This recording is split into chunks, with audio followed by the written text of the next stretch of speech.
5ই August ও 21শে আগস্টের মতো আল্লাহ শেখ হাসিনাকে রক্ষা করেছেন। এবং আমাদের বিশ্বাস শেখ হাসিনা হচ্ছেন একটি শক্তি, শেখ হাসিনা হচ্ছেন একটি সাহস, শেখ হাসিনা হচ্ছেন বাঙালি জাতির ঐক্যের প্রতীক। আল্লাহ যখন শেখ হাসিনাকে বাঁচিয়ে রেখেছেন, বাংলাদেশের মানুষ কিন্তু নতুন করে স্বপ্ন দেখছে। যারা যত বাধা দিক, অত্যাচার নির্যাতন করুক, আপনার কর্মীরা ঘুরে দাঁড়াচ্ছে। আওয়ামী লীগের নেতাকর্মীদের আস্থার ঠিকানা হচ্ছেন শেখ হাসিনা। বাংলাদেশ আওয়ামী লীগ 13 তারিখ তাদের লকডাউন কর্মসূচির সাফল্যের পর এখন বলছে 16 এবং 17 তারিখ কমপ্লিট শাটডাউন কর্মসূচি পালন করবে তারা। কিভাবে দলটি এই কমপ্লিট শাটডাউন কর্মসূচি পালন করার কথা ভাবছে, আর এই কমপ্লিট শাটডাউন কর্মসূচিটাই বা কি, তা নিয়ে কথা বলতে যত কথা নবনীতা চৌধুরীর সাথে এই অনুষ্ঠানের আজকের পর্বে আমার সঙ্গে যুক্ত হয়েছেন বাংলাদেশ আওয়ামী লীগের সাংগঠনিক সম্পাদক SM কামাল হোসেন। আমি স্বাগত জানাই আপনাকে। আপনার কাছে আমার প্রথম প্রশ্ন, যে এই যে মাত্র লকডাউন কর্মসূচিটি পালিত হলো, মানে সেখানেও লোকে বলল যে আপনাদের মানে হাজার হাজার লাখ লাখ কর্মীকে তো রাজপথে দেখা গেল না, এখন আবার আপনারা শাটডাউন কর্মসূচি দিচ্ছেন। কেন দিচ্ছেন এই কর্মসূচি এবং কিভাবে পালন করবার কথা ভাবছেন, সফল করবেন কি করে? আপনাকে ধন্যবাদ। আপনার মাধ্যমে দর্শক শ্রোতাদের ধন্যবাদ জানাই। আপনি যেটা বলেছেন, হ্যাঁ, 13 তারিখ ঢাকা মহানগরের সর্বাত্মক লকডাউন ছিল, কিন্তু সেই লকডাউন শুধু ঢাকা মহানগরে পালিত হয়নি। আপনি দেখেছেন সারা বাংলাদেশের নেতাকর্মীরা সেই লকডাউনের, সারা দেশেই লকডাউন পালিত হয়েছে এবং বাংলাদেশের জনগণ স্বতঃস্ফূর্তভাবে সমর্থন জানিয়েছে। তারা এই 13 তারিখ লকডাউন পালন করার মধ্যে দিয়ে তারা জানান দিয়েছে যে তারা বাঙালির অনুভূতি, শক্তি, সাহস, প্রেরণা, যিনি সততা, সাহসিকতা, দেশপ্রেম নিয়ে যে বাংলাদেশটা ছিল ক্ষুধা, দারিদ্র, দুর্ভিক্ষ, জঙ্গিবাদের বাংলাদেশ, সাম্প্রদায়িকতার বাংলাদেশ, সেই বাংলাদেশকে এক অনন্য উচ্চতায় নিয়ে গিয়েছিলেন। সেই প্রিয় নেত্রীর বিরুদ্ধে একটি মিথ্যা ষড়যন্ত্রমূলক মামলা দিয়ে 71-এর যুদ্ধ অপরাধীদের যে আদালতে বিচার হয়েছে, সেই আদালতে বিচার করার ষড়যন্ত্র করছেন এবং এই 13 তারিখেই তারিখটা নির্ধারণ হবে কবে শেখ হাসিনার বিরুদ্ধে রায় দেওয়া হবে। জনগণ 13 তারিখ সর্বাত্মক লকডাউন পালন করার মধ্যে দিয়ে তারা জানিয়ে দিয়েছেন এই অবৈধ, অসাংবিধানিকভাবে ক্ষমতা দখলকারী, ফ্যাসিস্ট, অর্থলোভী, ক্ষমতালোভী, বর্তমানে মব সন্ত্রাসের জনক ইউনূসকে জানিয়ে দিয়েছেন আমরা এই মামলা মানি না, এই আদালত মানি না, এমনকি আমরা ইউনূসকেও মানি না। আপনি যে কথা বলেছেন যে হ্যাঁ, আমাদের কর্মীরা, আপনি 13 তারিখ মিছিল হয়নি, হয়তো ছোট ছোট 2-1টি জায়গায় মিছিল হয়েছে, ঢাকার বাইরে কিন্তু প্রতিরোধ হয়েছে অনেক জায়গা, আপনি দেখেছেন। আজকে বাংলাদেশে প্রায় 1,69,00,000 আওয়ামী লীগের নেতাকর্মী ঘর ছাড়া মানবতার জীবনযাপন করছে। প্রায় 3,40,000-এর উপরে নেতাকর্মী আজকে জেলখানায়। আমাদের নেতাকর্মীরা তারা মব সন্ত্রাসের ভয়ে তারা কিন্তু লিফলেট বিতরণ করে, তারা অনলাইনে মিটিং করে, তারা সুসংগঠিত হয়েছে এবং সাধারণ মানুষকে জানান দেওয়া হয়েছে। এই প্রচার কিন্তু আমাদেরকে, এই আন্দোলনকে অনেক দূর এগিয়ে নিয়ে গিয়েছেন সফলতার ক্ষেত্রে। এবং আমাদের প্রিয় নেত্রী, আপনি জানেন যে অনলাইনে উনি ইউনিয়ন পর্যায়ের নেতা কর্মীদের সাথে কথা বলে তাদেরকে সাহস জুগিয়েছেন, অনুপ্রাণিত করেছেন। এবং বাংলাদেশের আওয়ামী লীগ সহ যারা অসাম্প্রদায়িক চেতনায় বিশ্বাস করে, তারা এখন মনে করে যে 24-এর 5ই আগস্ট যে শেখ হাসিনার সরকার বা বঙ্গবন্ধুর তনয় ক্ষমতার থেকে নিরাপদ স্থানে চলে গেছে, তার আগে যে আন্দোলন ছিল সেইটা আসলে বৈষম্য বিরোধী আন্দোলন না, সেই আন্দোলন আপনি একটি সন্ত্রাসী আন্দোলন হয়েছে। সেই আন্দোলন জনগণের সাথে প্রতারণা করা হয়েছে। এইটা কিন্তু 24-এর 5ই আগস্টে অসাম্প্রদায়িক চেতনা অনেক মানুষ বিশ্বাস করত, কিন্তু 5ই আগস্টের পরে তারা কিন্তু এখন ঘুরে দাঁড়িয়েছে। আমার চাইতে আপনার মূল্যায়ন আরো অনেক পরিষ্কার যে বাংলাদেশের 60 থেকে 70% লোক তারা কিন্তু অসাম্প্রদায়িক চেতনায় বিশ্বাস করে। তারা কিন্তু 71কে রক্ষা করতে চায়। তারা কিন্তু স্বাধীনতার মুক্তিযুদ্ধের চেতনাকে ধারণ করে। তো অনেকে আওয়ামী লীগকে পছন্দ না করতে পারে 5ই আগস্টের আগে, কিন্তু তারা এখন উপলব্ধি করেছেন যে 71কে রক্ষা করতে হলে এবং দেশটাকে রক্ষা করতে হলে আজকে শেখ হাসিনার বিকল্প শেখ হাসিনা এবং আওয়ামী লীগে ক্ষমতাসীন আওয়ামী লীগের দোষ ত্রুটি থাকতে পারে, ভুল বিভ্রান্ত থাকতে পারে, কিন্তু 71কে রক্ষা করতে হলে আওয়ামী লীগ ছাড়া বিকল্প কোনো রাজনৈতিক দল নাই। এই কারণে তারা আজকে স্বতঃস্ফূর্তভাবে হয়তো মিছিলে নামে নেই, কিন্তু সমর্থন জানিয়েছেন। এবং আমরা যে শাটডাউনের কর্মসূচি দিয়েছি সারা দেশে 16-17, আমরা কিন্তু বিশ্বাস করি যে বাংলাদেশের জনগণ তারা বিশ্বাস করে যে কথাগুলো আমি আগে বলেছি, যে শেখ হাসিনাই হচ্ছে এই দেশটাকে রক্ষা করতে পারে। মানে এই কর্মসূচিতে আপনারা কি করবেন? মানে সরকার, আপনি তো নিশ্চয়ই জানেন যে গোয়েন্দা সূত্রে মাসে মাসেই খবর বের হয় যে আপনারা লাখো লোকের সমাবেশ ঘটিয়ে ফেলবেন নাকি ঢাকা শহরে। তো আওয়ামী লীগ শাটডাউন কর্মসূচিটি কিভাবে পালনের কথা ভাবছে? মানে কি কর্মসূচি এটা? আমরা জেলায় জেলায় আমরা ধরেন আমাদের নেতা কর্মীদের মিছিল, সমাবেশ, মিটিং করার জন্য আহ্বান জানিয়েছি, সাধারণ মানুষ যাতে অংশগ্রহণ করে। বাস্তবতা হয়তো সমাবেশ করা কঠিন, কিন্তু মানুষের কাছে এটা প্রচার করা এবং সারা দেশে সবকিছু বন্ধ রাখা, সারা দেশে সবকিছু বন্ধ রাখা, শান্তিপূর্ণভাবে সবকিছু বন্ধ রাখা। শিক্ষা প্রতিষ্ঠান বন্ধ থাকবে, পরিবহন বন্ধ থাকবে, আপনার অফিস আদালত বন্ধ থাকবে। এবং আমরা মনে করি এখানে শুধু ধরেন বঙ্গবন্ধুর তনয়ের যে বিরুদ্ধে রায় দিচ্ছে এটা না, এই আন্দোলন শুধু বঙ্গবন্ধুর তনয়ের বিরুদ্ধে যে রায় ঘোষণা করতে যাচ্ছে এই আদালত অবৈধ, এর প্রতিবাদে শুধু নয়, এটা একটা অন্যতম কারণ, মূল কারণ।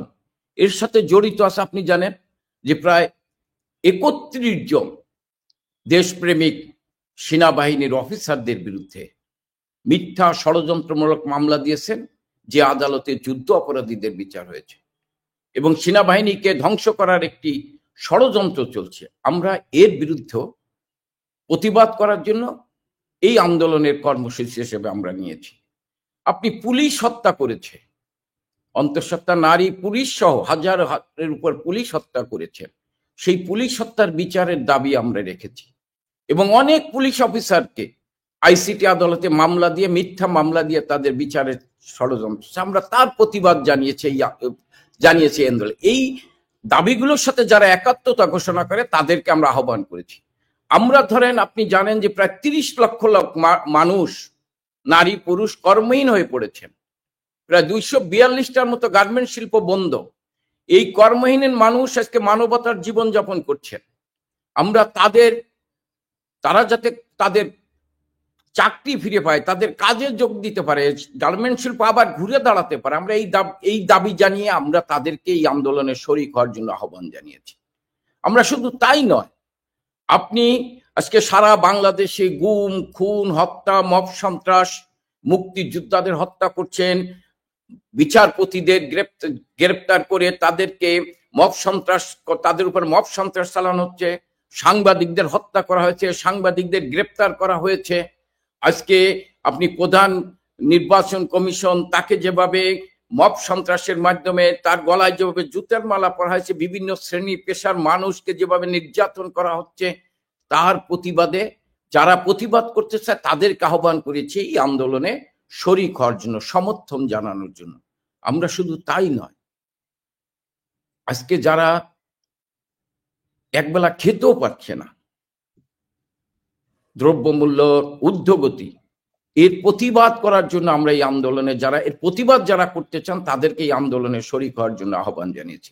আপনি দেখেছেন প্রাথমিক শিক্ষকরা যারা মানুষ গড়ার কারিগর, এই যে ইউনূসের তথাকথিত নতুন বাংলাদেশ, সেই বাংলাদেশে মানুষ গড়ার কারিগরকে যেভাবে সাউন্ড গ্রেনেড মেরে তাদেরকে আহত করা হয়েছে, কয়েকজন গুলিবিদ্ধ হয়েছে, আমরা এই প্রাথমিক শিক্ষকদের উপর হামলার প্রতিবাদ জানিয়ে যারা প্রতিবাদ করতে চায় এবং তাদের আন্দোলনের সাথে যারা একাত্মতা ঘোষণা করতে, তাদের সমর্থন জানিয়ে আমরা এই আন্দোলনের কর্মসূচি তাদের সমর্থন দাবি করেছে, তাদের দাবির প্রতি আমাদের একাত্মতা ঘোষণা করেছি। শুধু সেনাবাহিনী, পুলিশ, আনসার নয়, আজকে যারা সিভিল ব্রোকার্স তাদেরকেও বেছে বেছে চাকরিচ্যুত করা হচ্ছে, তাদেরকেই বিচারের সম্মুখীন করা হচ্ছে। অর্থাৎ সর্বস্তরের মানুষ, শ্রেণী পেশার মানুষ এই তথাকথিত জুলাই আন্দোলনের নামে, যেটা জুলাই সন্ত্রাসে রূপান্তরিত হয়েছে, যারা ছাত্র জনতা পুলিশ হত্যা করে অবৈধভাবে, অসাংবিধানিকভাবে সংবিধানকে পায়ের তলায় পিষ্ট করে ক্ষমতা দখল করে আজকে বাংলাদেশটাকে দেউলিয়া করে ফেলেছেন, বাংলাদেশটাকে ধ্বংসের দ্বার প্রান্তে নিয়ে ফেলেছেন।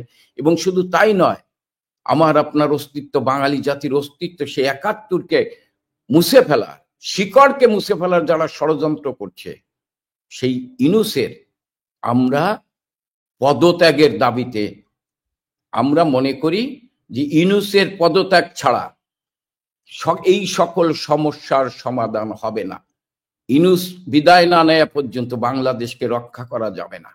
মানে আপনারা কি একটা লাগাতার কর্মসূচিতে যাচ্ছেন কিনা? কারণ আমরা ইউনূস, আপনারা তো নিশ্চয়ই এটাও জানেন যে ১৩ তারিখ যেমন আপনাদের মানে নেতাকর্মীরা মাঠে ছিলেন না এবং আপনারা মানুষকে ঘরে থাকতে বলেছিলেন। মানুষ যে ঘরে থেকেছে তার একটা বিরাট কারণ ছিল যে আইন শৃঙ্খলা রক্ষাকারী বাহিনী যেভাবে তৎপর ছিল, যেভাবে সন্দেহ হলেই গ্রেফতার, তল্লাশি চলছিল, সেটা যেমন একদিকে, অন্যদিকে জামায়াতে ইসলামী ছাত্র শিবির তারা ঘোষণা দিয়ে স্পটে স্পটে ছিল, বিএনপির নানা ইউনিট দেশের বিভিন্ন জায়গায় ছিল।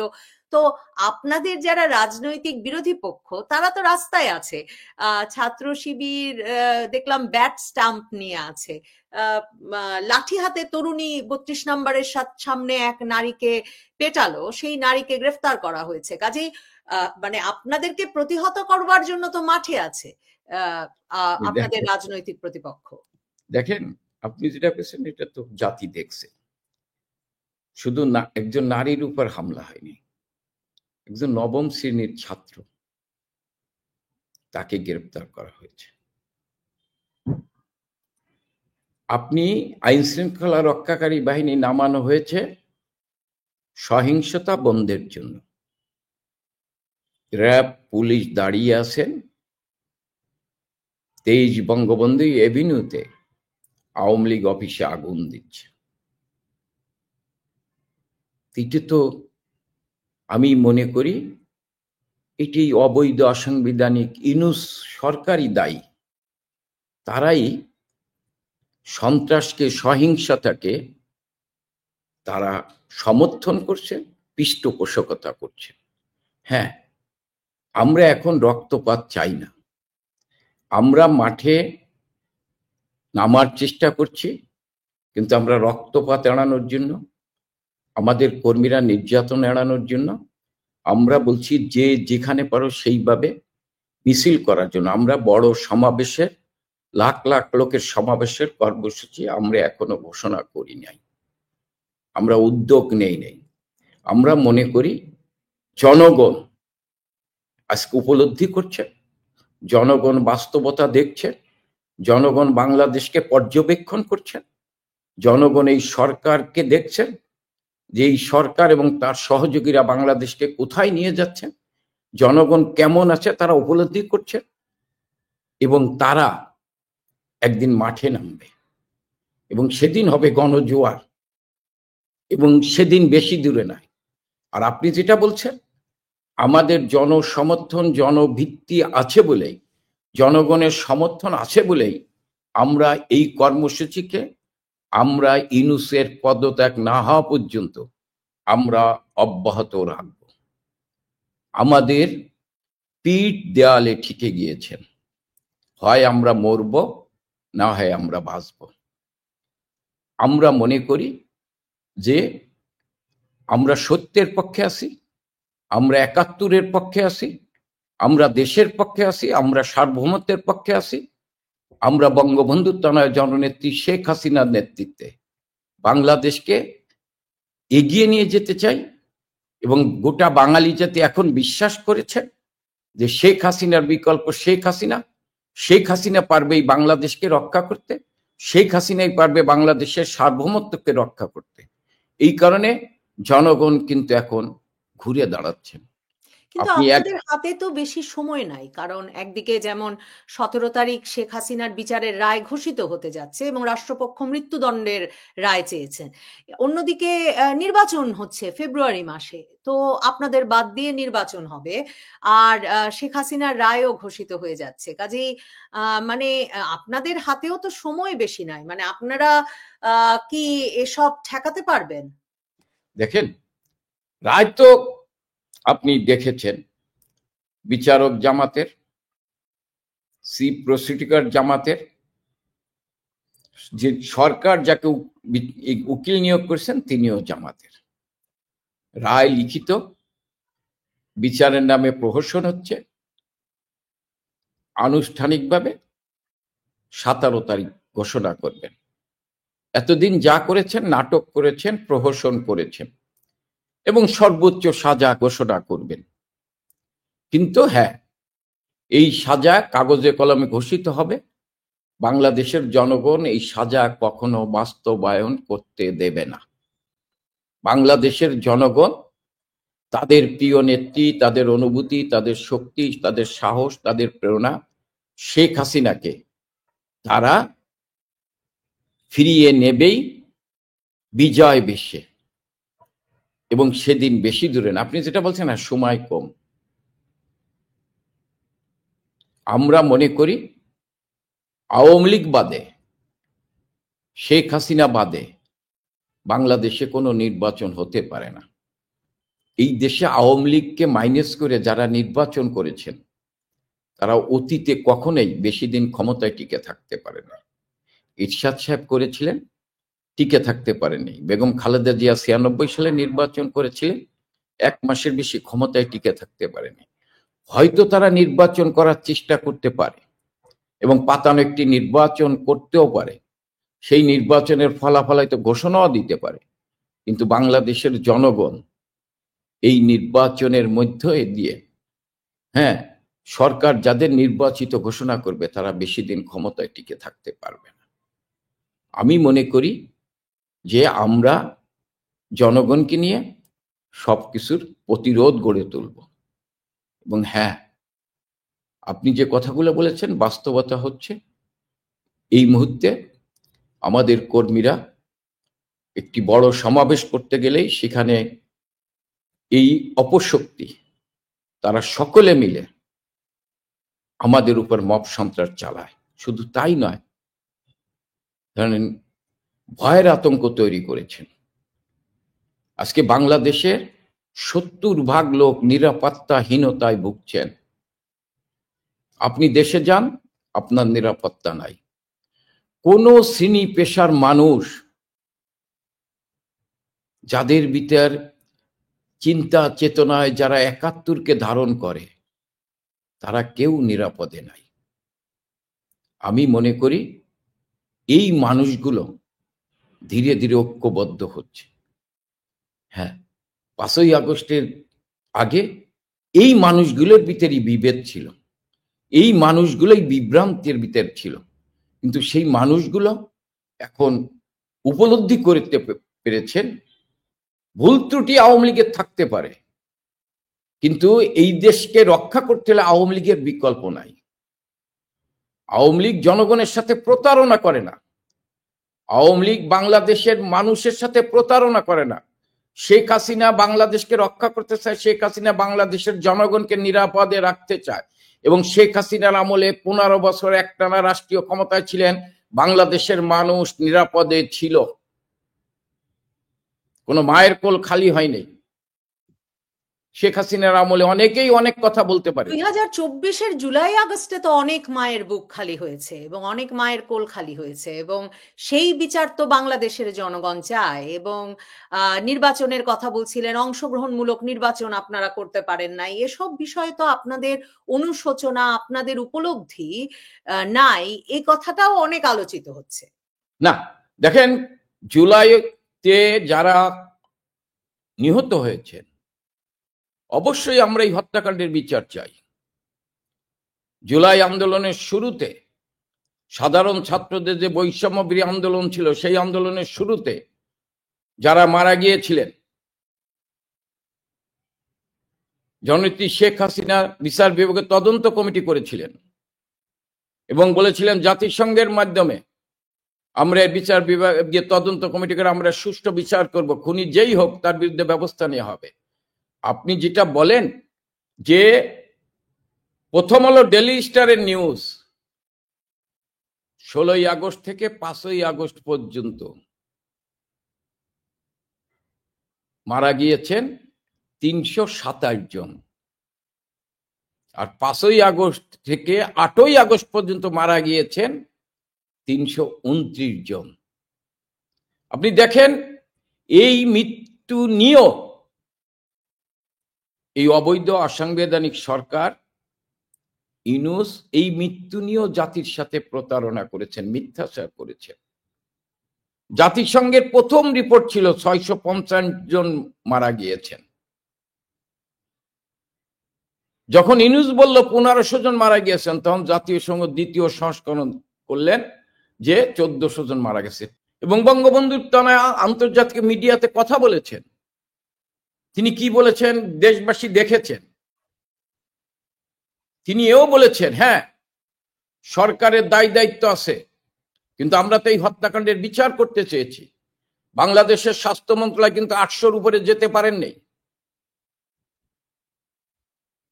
পুলিশ তাহলে আমরা তো সকল হত্যাকাণ্ডের বিচার চাই। 16ই আগস্ট থেকে আজ পর্যন্ত যত হত্যাকাণ্ড হয়েছে তার বিচার চাই। হ্যাঁ, আপনি যেটা বলছেন যে নির্বাচন হয়েছে, হ্যাঁ, 16ই জুলাই থেকে, হ্যাঁ, ইনক্লুসিভ নির্বাচন হয়নি, আমি অস্বীকার করি না। শক্তিশালী বিরোধী দল নির্বাচনে আসে নাই, আমরা কিন্তু সেই নির্বাচনে আনার জন্য আমরা চেষ্টা করেছি। নির্বাচন একেবারে 100% ভালো হয়েছে আমরা এটি কখনো বলি না, কারণ শক্তিশালী বিরোধী দল না আসলে সেই নির্বাচন ভালো হয় না, প্রতিপক্ষ শক্তিশালী না থাকলে সেই নির্বাচন ভালো হয় না।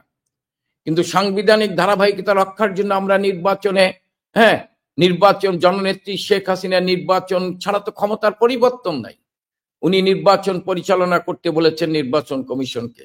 কিন্তু এইবার এই এখন যে আপনারা বলছেন নো ভোট, আপনাদের ছাড়া নির্বাচন হতে পারবে না, লাগাতার কর্মসূচিতে থাকবেন ইউনূস সরকারের পদত্যাগ না হওয়া পর্যন্ত, জনজীবনেও তো এর ফলে ভোগান্তি সৃষ্টি হবে। কারণ আপনারা 13 তারিখ লকডাউন ডাকার পর জায়গায় জায়গায় ককটেল ফুটলো, গাড়িতে আগুন লাগলো, সরকারকে নিরাপত্তা ব্যবস্থা সর্বোচ্চ পর্যায়ে নিয়ে যেতে হলো, গ্রামীণের অফিসে বিভিন্ন জায়গায় আগুন লাগছে, প্রধান উপদেষ্টার প্রতিষ্ঠান।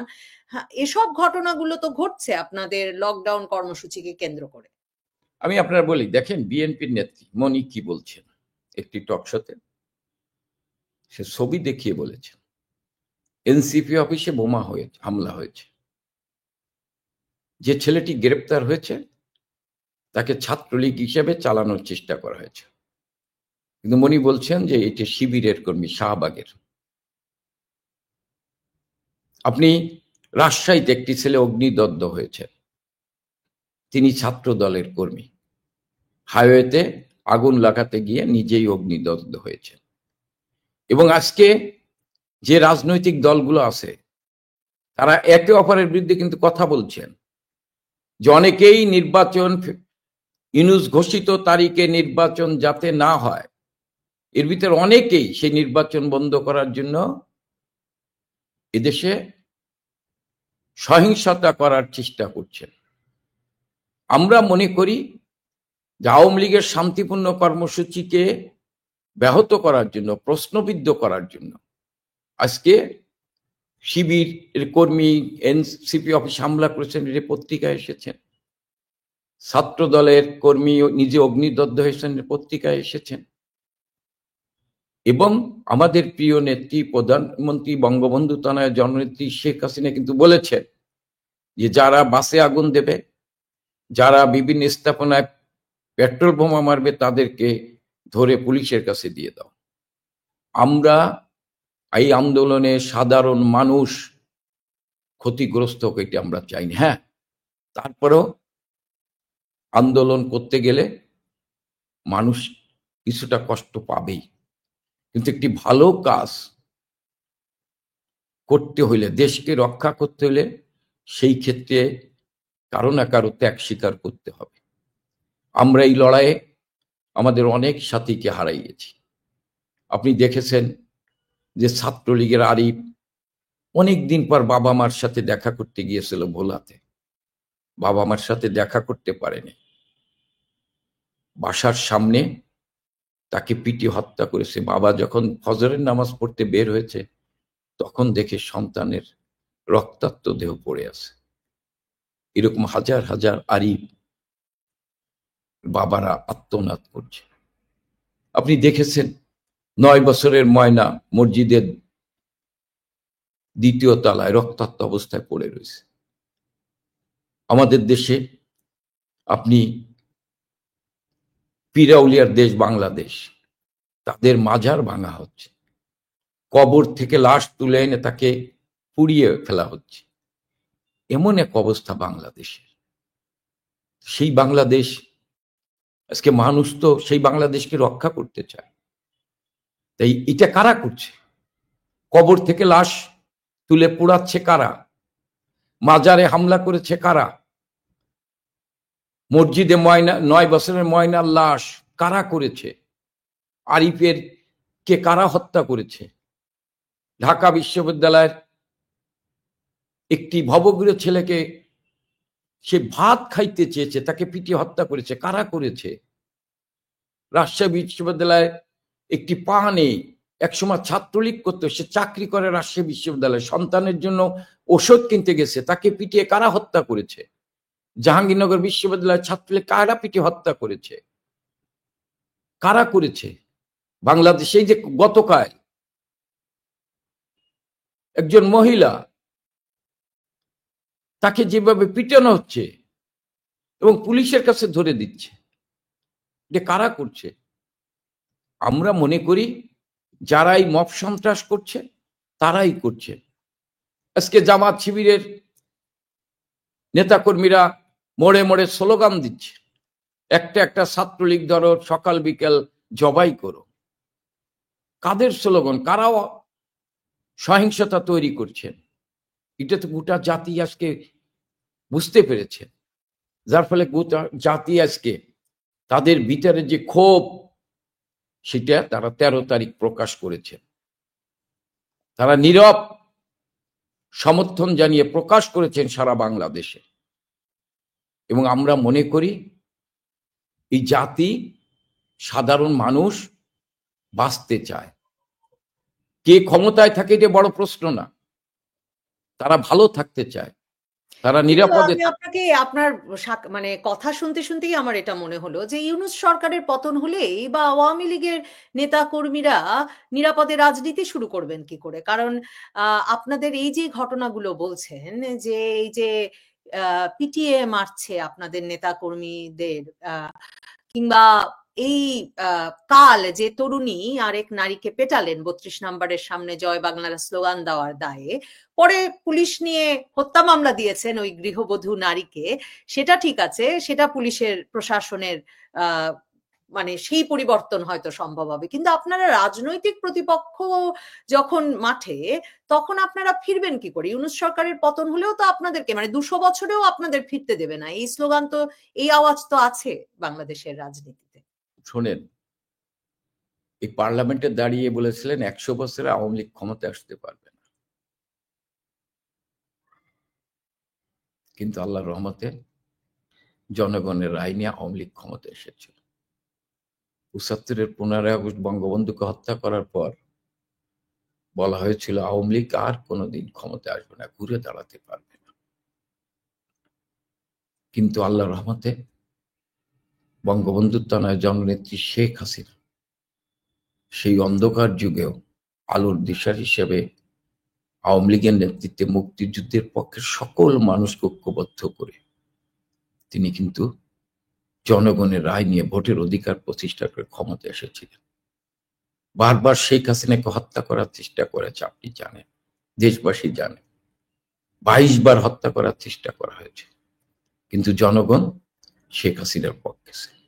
হ্যাঁ, ষড়যন্ত্রকারীরা সুসংগঠিত, ষড়যন্ত্রকারীরা আজকে আরো বেশি শক্তিশালী। সাম্রাজ্যবাদী শক্তি পাকিস্তান, তাদের দোসর জামাত, বিএনপি, জঙ্গিরা সবাই তাদের প্রতিশোধ নেওয়ার জন্য শেখ হাসিনাকে হত্যা করতে চেয়েছিলেন। 5ই আগস্ট ও 21শে আগস্টের মতো আল্লাহ শেখ হাসিনাকে রক্ষা করেছেন। এবং আমাদের বিশ্বাস শেখ হাসিনা হচ্ছেন একটি শক্তি, শেখ হাসিনা হচ্ছেন একটি সাহস, শেখ হাসিনা হচ্ছেন বাঙালি জাতির ঐক্যের প্রতীক। আল্লাহ যখন শেখ হাসিনাকে বাঁচিয়ে রেখেছেন, বাংলাদেশের মানুষ কিন্তু নতুন করে স্বপ্ন দেখছে। যারা যত বাধা দিক, অত্যাচার নির্যাতন করুক, আপনার কর্মীরা ঘুরে দাঁড়াচ্ছে। আওয়ামী লীগের নেতা কর্মীদের আস্থার ঠিকানা হচ্ছেন শেখ হাসিনা, আমি কোনো ব্যক্তি না। আপনি গতকাল দেখেছেন আমরা নেতা, এমপি, মন্ত্রী, জেলার নেতারা কেউ নাই, শুধু তৃণমূলের কর্মীরা। তারা কালকে সারা বাংলাদেশে বঙ্গবন্ধুর আদর্শকে ধারণ করে শেখ হাসিনার প্রতি তাদের আস্থা বিশ্বাস রেখে তারা ইস্পাত কঠিন ঐক্য গড়ে তুলেছে। কর্মীরা ঐক্যবদ্ধ হয়েছে, তৃণমূলের কর্মীরা, তারাই আন্দোলনকে বেগবান করেছেন, সফল করেছেন।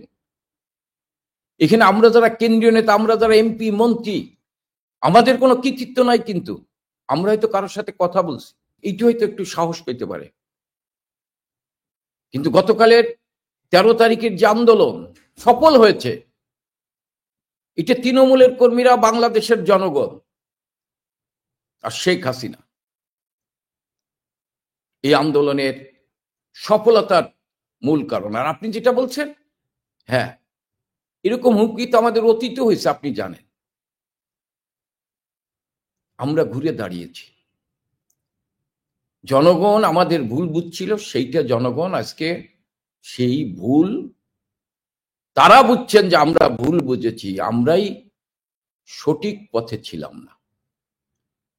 হয়তো আমাদের কারো কারণে জনগণ আমাদের প্রতি ক্ষুব্ধ হতে পারে, আমরা যারা এমপি মন্ত্রী ছিলাম, কেন্দ্রীয় নেতা ছিলাম, কিন্তু জনগণের বিশ্বাস ছিল শেখ হাসিনা আমাদের প্রশ্নে কখনো আপোষ করে না। আমাদের কারণে হয়তো আমাদের প্রতি তাদের ক্ষোভ ছিল, দুঃখ ছিল, কিন্তু তারা আজকে বুঝতে পেরেছে যেটা তো ক্ষমতার পরিবর্তনের আন্দোলন হয়নি। আওয়ামী লীগকে সরিয়ে অন্য কেউ ক্ষমতায় আসুক, দেশ ভালো চলুক, এটা তারা হয়তো চাইতে পারে, কিন্তু তারা এখন বলছে না, এটা তো আমার অস্তিত্বকে বিলীন করতে আসছে, আমার অস্তিত্বকে মুছে ফেলতে এসে, আমার শিকড়কে মুছে ফেলতে এসে। শিকড় হচ্ছে ৭১, শিকড় হচ্ছে মুক্তিযোদ্ধা। আপনি বলেন তো, সেনাবাহিনীদের কেন আইসিটি আদালতে বিচার করতে হবে? কারণ মুক্তিযুদ্ধের সময় জেনারেল উসমানীর নেতৃত্বে মুক্তিবাহিনী গঠিত হয়েছিল, বঙ্গবন্ধু সরকারের নেতৃত্বে যে মুক্তিযুদ্ধ পরিচালিত হয়েছিল, মুজিবনগর সরকার, সেই সরকারের অধীনে মুক্তিবাহিনী গঠিত। সেখানে সব সেনা অফিসার ছিল যারা পাকিস্তান সেনাবাহিনী, তারা চলে এসেছিল, মুক্তিযুদ্ধে অংশগ্রহণ করেছিল। আমি যদি বলি সেই প্রতিশোধ নিয়ে এই সেনাবাহিনী, বঙ্গবন্ধু আধুনিক সেনাবাহিনী গড়ে তুলেছিলেন স্বাধীনতার মধ্যে দিয়ে। শেখ হাসিনা সেই সেনাবাহিনীকে সর্বাত্মক সুযোগ সুবিধা দিয়েছেন, তারপর তাদের জীবনযাত্রার মান উন্নয়ন করেছেন। সেই সেনাবাহিনীকে, হ্যাঁ, তারা যদি কেউ অপরাধ করে থাকে সেনাবাহিনীর আইনে বিচার হবে, কিন্তু তাদেরকে কেন যুদ্ধ অপরাধী আদালতে বিচার করতে হবে? আমি মনে করি ৭১-এর প্রতিশোধ নেওয়ার জন্য। আজকে পুলিশ দায়িত্ব পালন করেছেন। আপনি টিভি ভবনে আগুন দিচ্ছেন, মেট্রো রেলে আগুন দিচ্ছেন, আপনি স্থাপনা ভাঙছেন, আপনি পুলিশ পিটিয়ে হত্যা করছেন, ঝুলিয়ে রাখছেন যাত্রাবাড়িতে। পুলিশ আত্মরক্ষার জন্য হ্যাঁ গুলি করতে পারে, কেউ মারা যেতে পারে, আমি অস্বীকার করি না, মারা যেতেও পারে। সেই পুলিশকে আপনি ধ্বংস করছেন, আপনি থানা লুট করছেন। পুলিশ তো কোনো দলের না, পুলিশ দেশের, রাষ্ট্রের। সেই পুলিশ অফিসারদের আপনি আইসিটি আদালতে মামলা দিচ্ছেন। আপনি চিফ জাস্টিস খায়রুল হক, তার সিদ্ধান্ত। শেষ প্রশ্ন করি আপনাকে, শেষ প্রশ্ন করি, শেষ করবো এই আলোচনা যে 16 তারিখ 17 তারিখ মানে এরপর মানে এই আহ, মানে কর্মসূচির পর কর্মসূচিগুলো কিভাবে আপনারা গ্রহণ করছেন আওয়ামী লীগের তরফে, মানে কোত্থেকে এই কর্মসূচিগুলো গৃহীত হচ্ছে, এটা একটা প্রশ্ন। আর সেনাবাহিনী আপনাদের একরকমের পক্ষে চলে এসেছে কিনা, সেনাবাহিনীকে খুব নির্বিকার নিষ্ক্রিয় দেখা যাচ্ছে, আপনারাও সেনাবাহিনী কেন আদালতে বিচার হচ্ছে তার প্রতিবাদ করছেন? দেখেন, আমরা সেনাবাহিনী কারো পক্ষে থাকুক এটা আমরা চাই না। সেনাবাহিনী মুক্তিযুদ্ধের মধ্যে দিয়ে গড়ে ওঠা এই সেনাবাহিনী, সেনাবাহিনী স্বাধীনতার পক্ষে থাকবে, সেনাবাহিনী সংবিধানকে রক্ষা করবে, সেনাবাহিনী ৭১কে রক্ষা করবে, সেনাবাহিনী মুক্তিযুদ্ধের চেতনাকে রক্ষা করবে, সেনাবাহিনী দেশের সার্বভৌমত্ব রক্ষা করবে, সেনাবাহিনী দেশের মানুষের নিরাপত্তা দিবেন। এটাই আমরা মনে করি। সেনাবাহিনীকে যারা ব্যবহার করে আমরা তাদের বিরুদ্ধে কথা বলি। আজকে সেই সেনাবাহিনীকে বিতর্কিত করার চেষ্টা করাচ্ছে। সেনাবাহিনীকে গণ আন্দোলন দমন করার জন্য সেনাবাহিনীকে ব্যবহার করা উচিত না। সাধারণ মানুষকে হত্যা করার জন্য সেনাবাহিনীকে ব্যবহার করা উচিত না। বঙ্গবন্ধুর টানা একটা 15 বছর ক্ষমতায় ছিল। দুর্যোগে দুর্বাকে সংকটের সময় দেশের ক্রাইসিসে সেনাবাহিনী জনগণের পাশে দাঁড়িয়েছে। কিন্তু সাধারণ মানুষের বিরুদ্ধে, কোন রাজনৈতিক দলের বিরুদ্ধে সেনাবাহিনীকে ব্যবহার করেনি। আজকে সেনাবাহিনীকে দেখেন গোপালগঞ্জে গণহত্যা করে সেনাবাহিনীকে বিতর্কিত করেছেন। আজকে বিভিন্ন জায়গায় সেনাবাহিনীর সম্পর্কে যে মন্তব্য করা হচ্ছে, বিভিন্ন ব্যক্তি, বেসরকারি ব্যক্তিরা যেভাবে মন্তব্য করছে, বাংলাদেশের সেনাবাহিনীকে আমার মনে হয় মানে আনসারেরও নিচে নামিয়ে এনেছেন। আমাদের সেনাবাহিনী তো আমাদের অহংকার।